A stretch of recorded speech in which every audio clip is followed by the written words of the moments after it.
कक्षा 10 की गणित में एक्सरसाइज 5.1 टॉपिक का नाम है समांतर श्रेणी।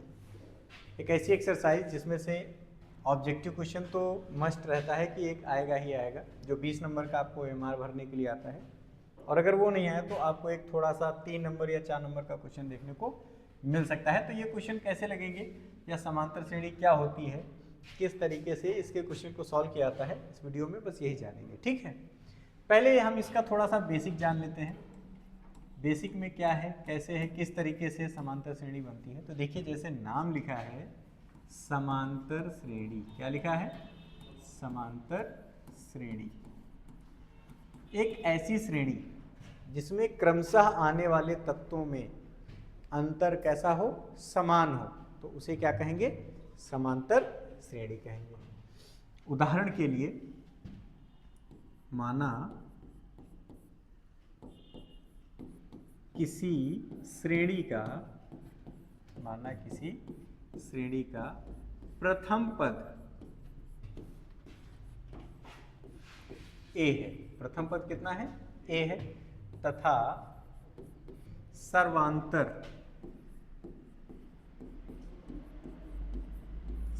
कितना है, डी है। तो श्रेणी किस तरीके से श्रेणी बनाएंगे। अब मान लीजिए कोई श्रेणी है जिसके 4 पद हैं। 4 पद कौन से, A1, A2, A3 और A4, ये 4 पद हैं। तो A क्या होता है, A1 जो है वो प्रथम पद है, तो ये प्रथम पद कितना है, A है।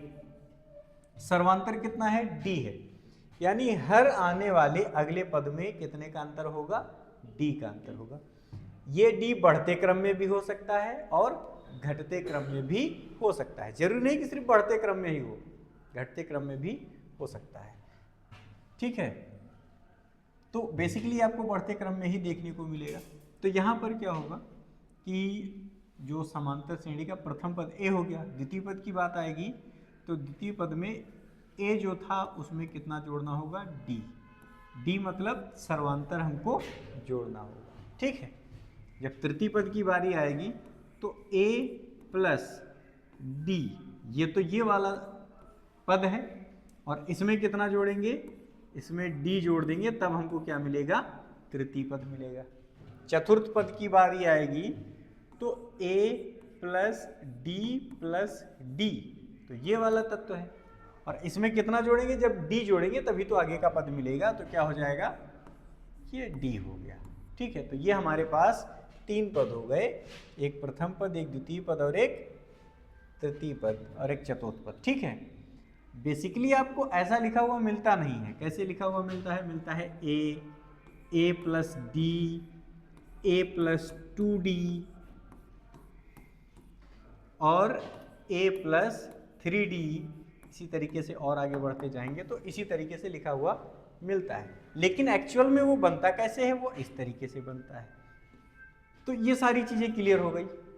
इसके बाद अब हम देखते हैं कि हम इस एक्सरसाइज में हमको किस तरीके के क्वेश्चंस देखने को मिलते हैं, उन पर डिस्कस करते हैं। जैसे पहला क्वेश्चन दिया हुआ है कि समांतर श्रेणी के पहले 4 पदों में प्रथम पद ए और सर्वांतर डी निम्न अनुसार दिए गए। यानी पहले क्वेश्चन में हमको एक समांतर श्रेणी बनानी है, और उस समांतर श्रेणी में क्वेश्चन के अनुसार जो प्रथम पद ए है वो कितना है, 10 है, और सर्वांतर डी वो कितना है, वो भी 10 है। आप देख सकते हैं प्रथम पद ए भी 10 है और सर्वांतर डी भी 10 है। ठीक है, तो इसको हम किस तरीके से सॉल्व करेंगे। तो हमने आपको अभी भी बताया कि जो श्रेणी होती है वो कैसे होती है, ए प्लस डी, ए प्लस 2D, ए प्लस 3D, इसी तरीके से होती। क्योंकि 4 पद पूछे हैं तो 1 2 3 4 पद हो गए हमारे। ठीक, प्रथम पद ए बराबर कितना है, 10 है, तो हम यहाँ पर क्या रख देंगे, 10, ए प्लस डी, ये क्या है, ए प्लस डी, ए कितना है, 10 है, प्लस डी कितना है, 10 है, तो यहाँ पर भी 10 रख देंगे,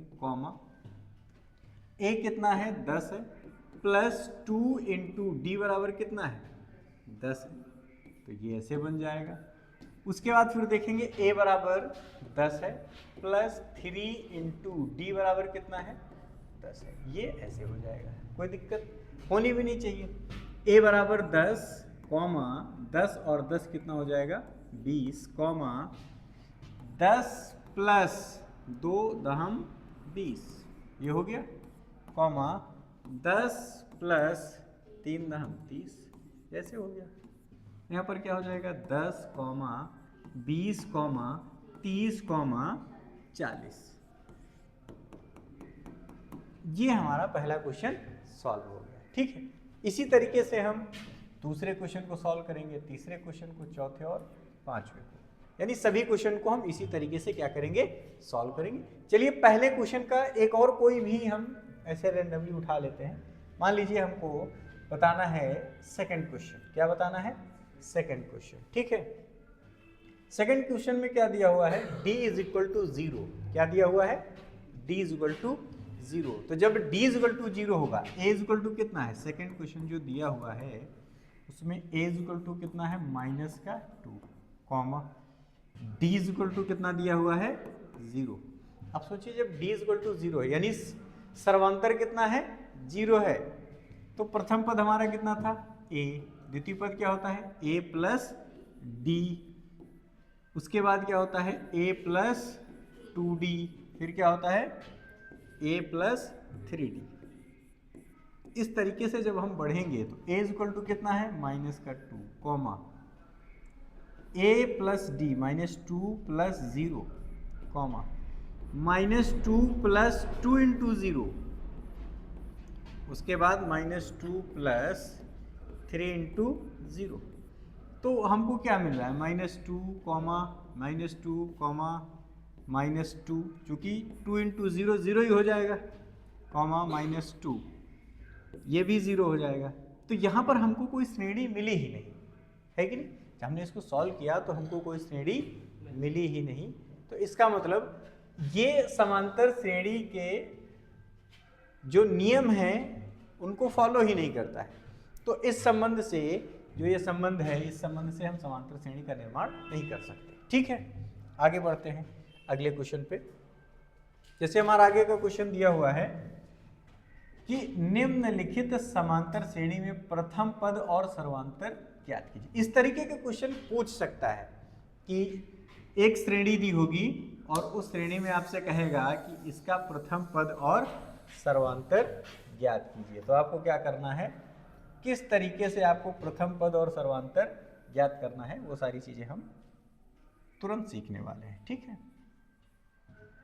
पर जैसे दिया हुआ है क्वेश्चन नंबर 2 और उसका हम एक रैंडमली कोई भी क्वेश्चन उठा लेते हैं।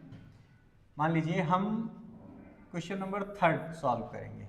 लोगों को इसी को सॉल्व करने में दिक्कत होती है, तो हम कौन सा सॉल्व करेंगे, क्वेश्चन नंबर 3। क्या दिया हुआ है, दिया हुआ है 1/3 कॉमा 5/3 कॉमा 9/3 कॉमा 13/3, ठीक है। ये हो गया।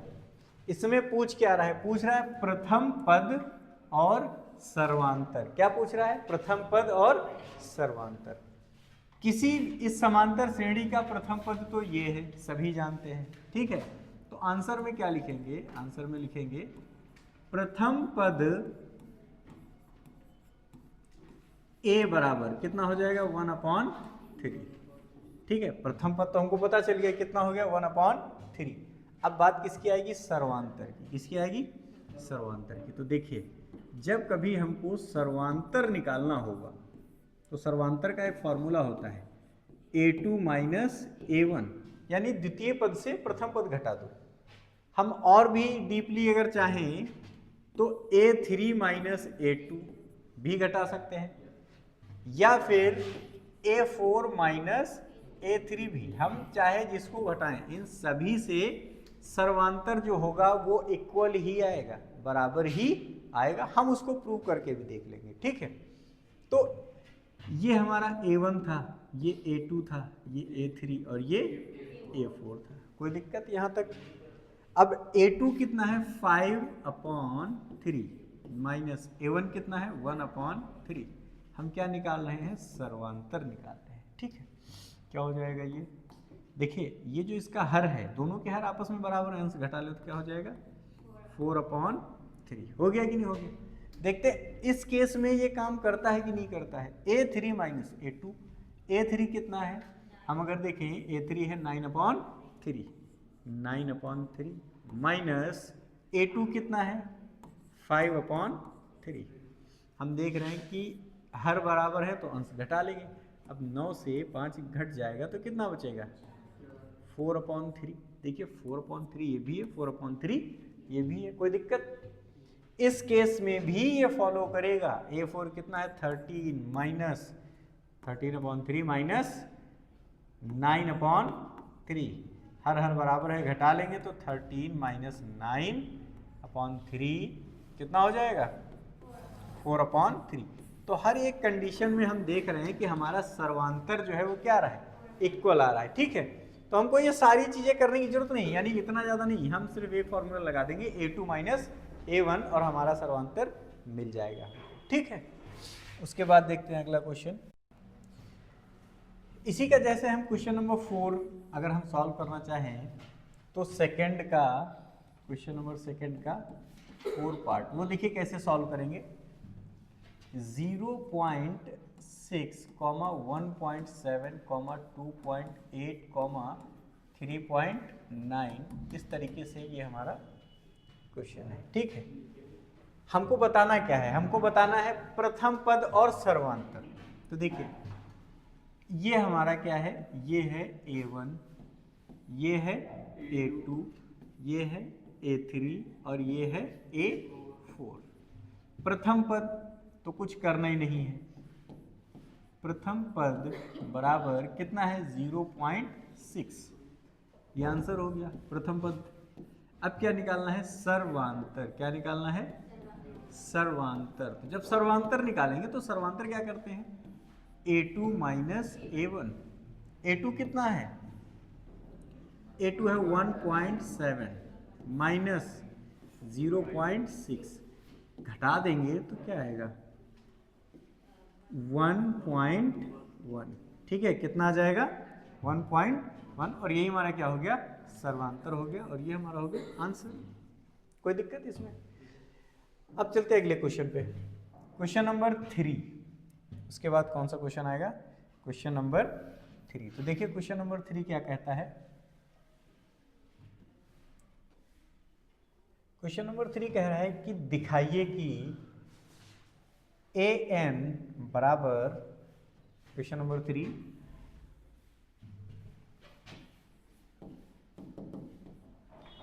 कब दिखाइए कि an बराबर 5n माइनस 7। क्या कह रहा है, an is equal to 5n minus 7 से परिभाषित अनुक्रम समांतर श्रेणी में होगा, और इसका सर्वांतर भी ज्ञात कीजिए। ठीक है, तो देखिए इस तरीके का जब कभी क्वेश्चन दिया हो तो हमें कुछ नहीं करना है। जैसे an दिया हुआ है ना, तो आपको करना है सीधे n की जगह पर क्या रख देना है 1, 2, 3, 4। किसकी जगह पर रखना है, n की जगह पर आपको ये रख देना है, और आपको 3 से 4 पद निकाल लेने हैं। क्या करना है, 3 से 4 पद निकाल लेने हैं। तो हम सबसे पहले क्या रखेंगे, n इज इक्वल टू 1। क्या रखेंगे, n इज इक्वल टू 1। तो हमारा इक्वेशन जो था वो क्या था, an is equal to 5n minus 7। तो an इज इक्वल टू कितना रख रहे हैं 1 is equal to 5 into n की जगह है 1 minus 7। a1 is equal to 5 1 जा 5 minus 7, then a1 is equal to कितना हो जाएगा माइनस का 2। तो a1 हमारा क्या हो गया, प्रथम पद हो गया, क्योंकि जब हम टेबल बनाते हैं तो क्या लिखते हैं a1, a2, a3 और a4, ऐसे ही तो चलते हैं। तो प्रथम पद हमको मिल गया, कितना मिल गया -2, कॉमा n बराबर 2 रख लें। क्या रख लें, n बराबर 2। तो जब हम n बराबर 2 रखेंगे तो n बराबर 2 रखेंगे तो क्या होगा, देखिए यहाँ पर ए एन था तो हो जाएगा A2 is equal to 5 into 2 minus 7, then A2 is equal to क्या हो जाएगा, 5 दूनी 10 माइनस 7, A2 बराबर कितना हो गया, कितना हो गया, 10 में से 7 घटेगा कितना बचेगा, 3 बचेगा, कोई दिक्कत। तो A2 बराबर कितना आ गया, 3 आ गया, A2 बराबर कितना आ गया, 3 आ गया, ठीक है। अब A3 निकाल लेते हैं। A3 निकालने के लिए क्या करना होगा, n इज इक्वल टू कितना रखना होगा, 3, तो क्या हो जाएगा, A3 is equal to 5 into n की जगह 3 माइनस 7, तो क्या हो जाएगा, A3 is equal to 15 minus 7, ठीक है। तो A3 इज इक्वल टू कितना हो जाएगा, 8, A3 बराबर कितना हो गया, 8 हो गया, यानी A3 हमको कितना मिल गया, 8 मिल गया, ठीक। हमको बताना है कि ये समांतर श्रेणी होगा या फिर नहीं होगा। तो हमने 3 पद निकाल ली, हम काम 3 पद से भी चला सकते हैं, या चाहें तो चौथा पद भी निकाल लें। चलो चौथा पद भी निकाल लेते हैं, तो क्या हो जाएगा, n बराबर कितना रखेंगे, 4 रखेंगे, तब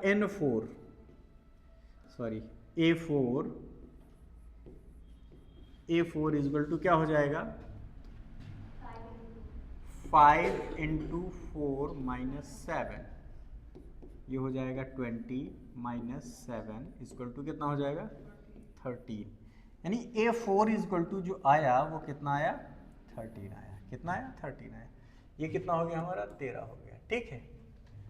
तो ये एक हमारी बन गई श्रेणी, ठीक है। अब ये समांतर श्रेणी है कि नहीं है, ये जानने के लिए हमको क्या निकालना होगा, सर्वांतर, क्या निकालना होगा, सर्वांतर। तो सर्वांतर निकालने के लिए हमने आपको क्या बताया, A2 माइनस A1 निकाल लें, और A3 माइनस A2 निकाल लें।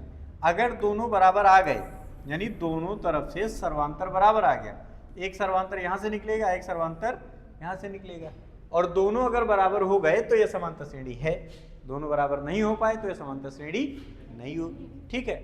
तो A2 बराबर क्या होगा, देखिए A2 है 3 माइनस A1 है माइनस का 2 इज इक्वल टू A3 कितना है, 8 माइनस A2 कितना है, 3, ये हो जाएगा 3 minus minus plus 2 is equal to 8 से 3 जाएगा, क्या बचेगा, 5, ये कितना हो जाएगा, 5 इज इक्वल टू 5।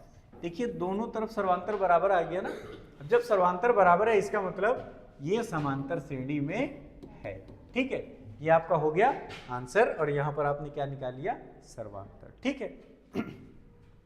इसी तरीके से बिल्कुल इसके आगे वाला सवाल है, बिल्कुल इसी तरीके से लिखा है, दिखाइए कि an बराबर 3n स्क्वायर माइनस 5 से परिभाषित अनुक्रम समांतर श्रेणी में नहीं होगा। यहाँ पर हमको बस ये दिखाना है कि ये अनुक्रम समांतर श्रेणी में नहीं होगा। तो नहीं होगा वो भी हमको कैसे पता चलेगा, बिल्कुल इसी तरीके से सेम प्रोसीजर करना है। पहले हम क्या करेंगे, A1 निकालेंगे, A2 निकालेंगे, A3 निकालेंगे और A4 निकालेंगे। तो A1 निकालने के लिए हमने क्या किया था, n बराबर 1 रखा था और ये पूरा प्रोसेस किया था। फिर A2 निकालने के लिए हमने n बराबर 2 रखा था और ये पूरा प्रोसेस किया था। बिल्कुल इसी तरीके से उसमें भी करेंगे, बस उसमें रिएक्शन चेंज है, इसमें रिएक्शन ये दिया हुआ था, इसमें ये दिया हुआ है, ठीक है ना। तो n की वैल्यू रखेंगे वो इस वाले में रखेंगे, ठीक है। फिर उसी तरीके से n3 यानी n बराबर 3 रखा था और A3 निकाल लिया था। तो आपको A1, A2, A3 और A4 भी निकालना है और उसके बाद सर्वांतर निकालना है। यहाँ पे जो सर्वांतर निकाले गए हैं ये सर्वांतर निकालना है, और सर्वांतर दोनों तरफ बराबर नहीं आएगा, और जब सर्वांतर बराबर नहीं आएगा तो सिद्ध हो जाएगा कि ये समांतर श्रेणी नहीं होगा, ठीक है, समांतर श्रेणी में नहीं होगा। बात समझ में आ गई कि नहीं आ गई। इसके आगे दिया हुआ क्वेश्चन नंबर 5, जो क्वेश्चन नंबर 5 दिया हुआ है इंटरेस्टिंग क्वेश्चन है, इसको कैसे सॉल्व करेंगे वो देख लीजिए।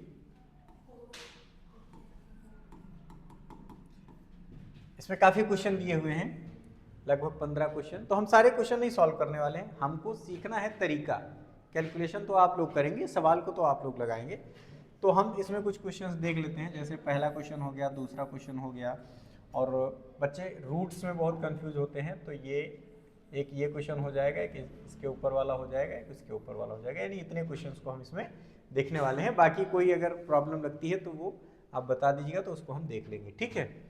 तो देखिए जैसे लिखा हुआ है पहला क्वेश्चन हमारा, वो क्या लिखा हुआ है, 2, 4, 8, 16। पहला क्वेश्चन क्या लिखा हुआ है, लिखा हुआ है 2, 4, 8, 16, कैसे लिखा हुआ है। और सवाल हमसे क्या पूछ रहा है, सवाल कह रहा है निम्नलिखित में से कौन कौन एपी है, मतलब कौन कौन समांतर श्रेणी में है। यदि कोई एपी है तो इसका सर्वांतर ज्ञात कीजिए। अगर आपको लगता है एपी में है तो उसका सर्वांतर ज्ञात कीजिए, ठीक है।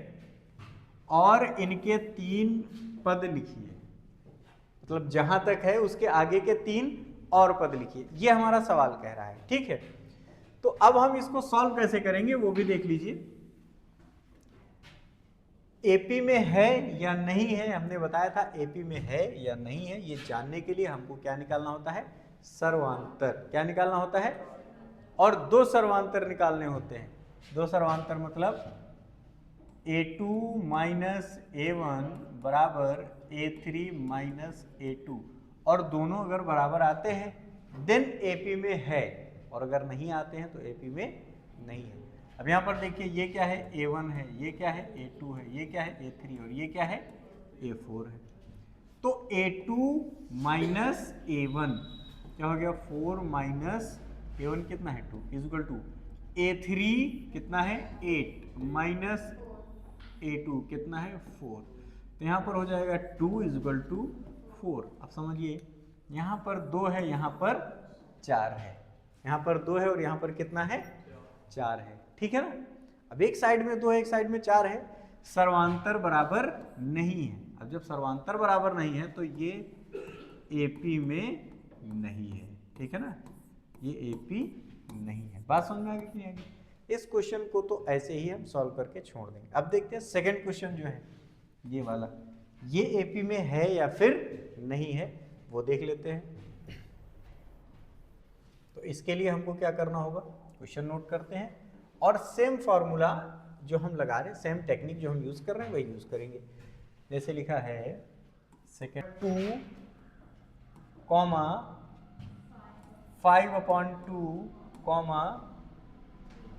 3, 7/2, ठीक है। अब सही है, अब कोई दिक्कत नहीं। वो कॉमा नहीं दिखा इधर से तो हमको लगा कि पर्याप्त डाटा नहीं है, अब पर्याप्त डाटा हो गया, ठीक है।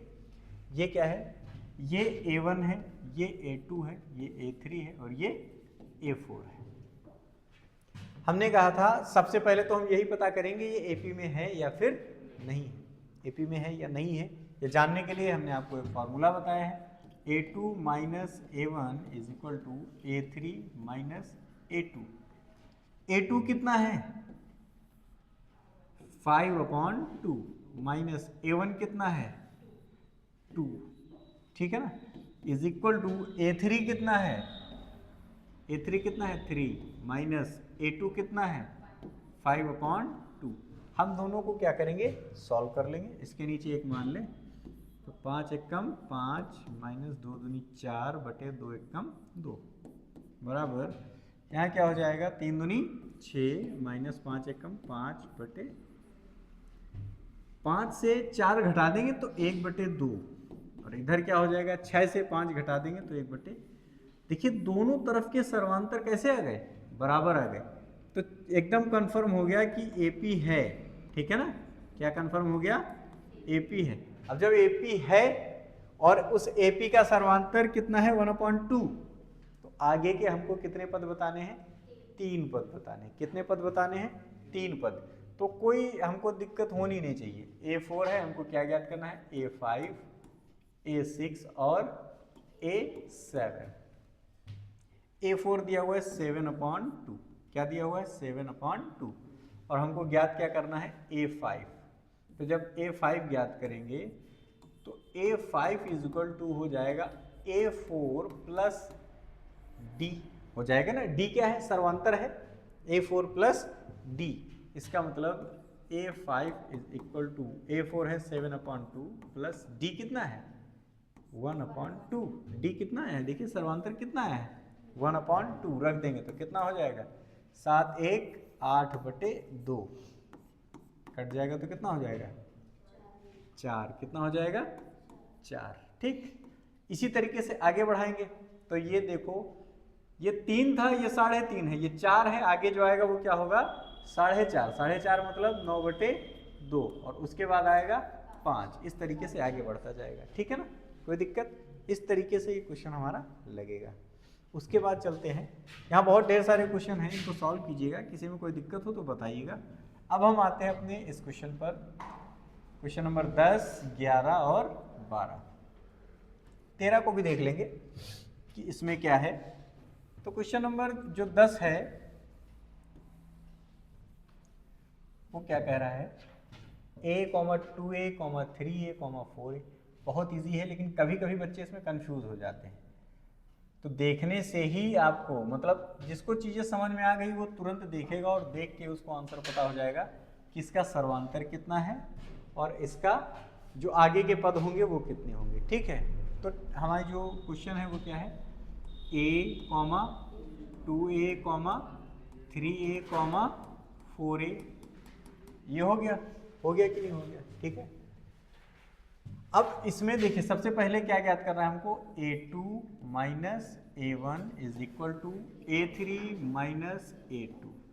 तो a2 कितना है ये a2 है भाई, ये a1 है, ये a2 है, ये a3 है और ये a4 है। हो गया कि नहीं हो गया। तो a2 कितना है 2a माइनस a1 कितना है only a is equal to a3 कितना है 3a माइनस a2 कितना है 2a। घटा देंगे तो 2a से a घट जाएगा तो a बचेगा, 3a से 2a जाएगा तो a। ये तो कंफर्म हो गया कि ये AP में है यानी AP है। ठीक है, और उसका सर्वांतर कितना है a, यानी हर बार क्या बढ़ेगा a बढ़ेगा। तो इसको जब आगे बढ़ाएंगे तो 4a तक तो है ही है, अगला पद क्या हो जाएगा अगला पद हो जाएगा 5a, फिर उसके बाद 6a, फिर उसके बाद 7a, ऐसे ही बढ़ता चला जाएगा। तो इसमें कोई दिक्कत नहीं होनी चाहिए। ठीक है, उसके बाद देखते हैं, इसके बाद क्वेश्चन नंबर 5 का 11 क्या दिया हुआ है, दिया हुआ है a, a square, a cube, a की पावर 4। ठीक है, ये दिया हुआ है टेबल,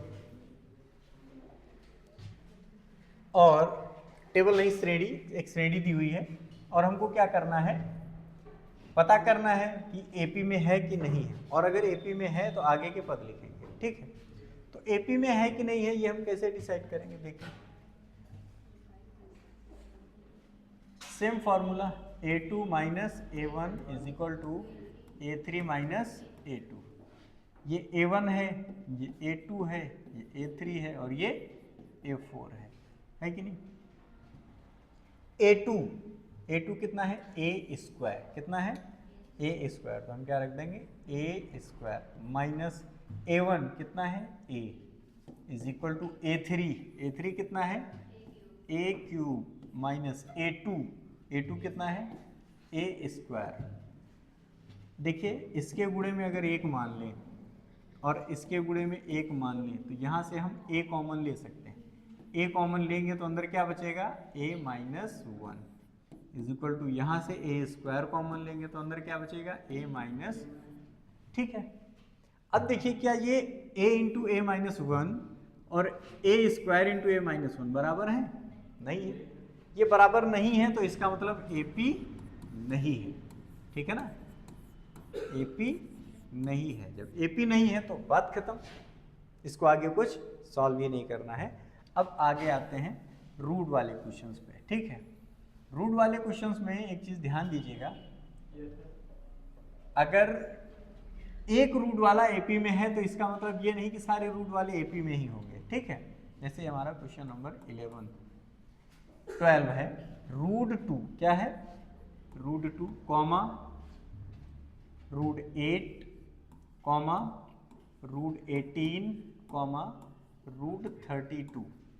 ये क्वेश्चन दिया हुआ है, ठीक है। और हमको बताना है ये एपी में है या फिर नहीं है, और अगर है तो आगे के पद बताने हैं, ठीक है।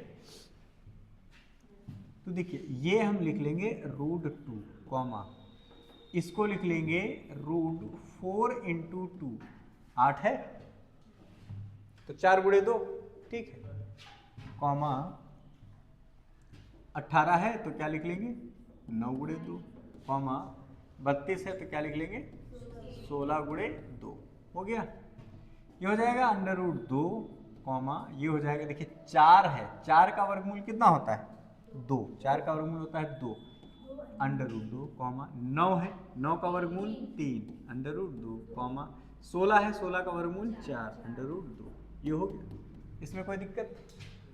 अब एक टेबल मिल गई हमको प्रॉपर, सॉरी सारणी मिल गई हमको प्रॉपर। अब क्या करेंगे, वही formula a2 - a1 = a3 - a2, ये a1 है, ये a2 है, ये a3 है और ये a4 है।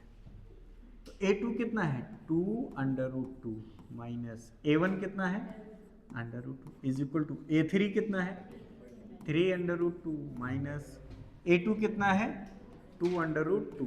तो यहाँ पर क्या हो जाएगा √2 = यहाँ क्या हो जाएगा √2, दोनों तरफ √2 आया यानी बराबर आया, मतलब AP है।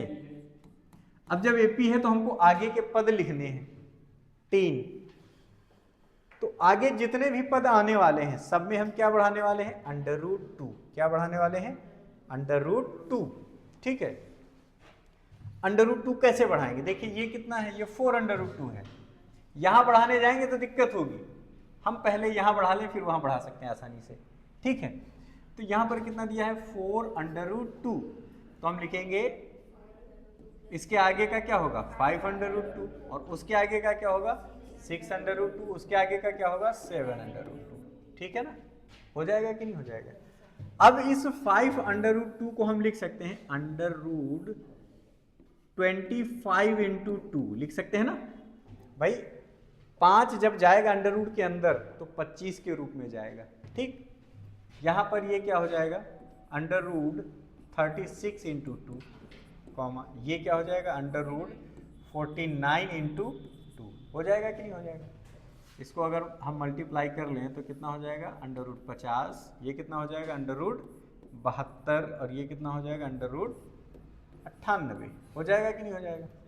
तो ये कितना हो गया, ये आगे के 3 पद हैं, ठीक है, ये आगे के 3 पद हैं, तो ये आगे के 3 पद क्या हो जाएंगे √50, उसके बाद √72, उसके बाद √98, ठीक है, और यही हमारा क्या हो जाएगा आंसर हो जाएगा। कोई दिक्कत इसमें, जैसे इसको किया है उसी तरीके से आगे वाले को करिएगा, ठीक।